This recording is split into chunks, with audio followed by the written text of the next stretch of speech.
Alam niyo ba na ang daming mga cases na kahit bata pa lang sirang-sira na yung kanilang mata sa kaka-cellphone, kakatutok sa lights. Ito na yung solusyon natin. Since ako, lagi akong babad dito sa phones talaga, lagi akong nagvi-videos, nag-edit, umaga, gabi, at talagang araw-araw is hindi ko naiwasan yung pagsa-cellphone. Kaya bumili ako ng Lutein gummies. Buti na lang meron na silang mga gummies.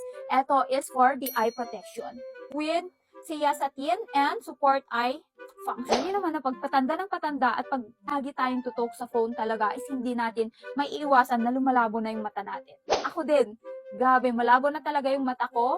Meron akong eyeglasses na binili sa EO, kaso nga lang hindi ko siya laging sinusuot dahil nga ayaw ko maging dependent sa mata ko. Pero pag malayuan na, hindi ko na nakikita yung totally ng appearance ng tao.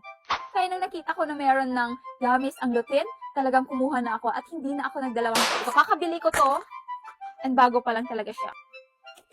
Uy! Kita mo siya, support eye health. And ganito itsura ng kanilang gummies. Hala! This is their gummies looks like. It is a heart shape. Ayan, this is from Nature's Cake. Ganito itsura ng kanilang gummies. For my protection, eye protection, para sa ganun habang patanda ako ng patanda, na iiwasan ko yung pagkakaroon ng cataract, lalo na ganito na lagi akong babad sa phones.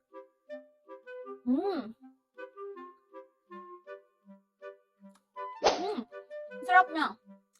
This lutein has a 12 mg gummies, lutein content. Eto ha, para to sa mga kagaya ko, lalo na sa mga teenagers, madami yan, nagkakaroon ng panlalabo ng mata. And guys, eto yung protection natin sa eyes. Huwag na huwag natin hahayaan na maging malabo yung mata natin. At the same time, maliban sa glasses, maprotektahan yung inner function ng eyes natin.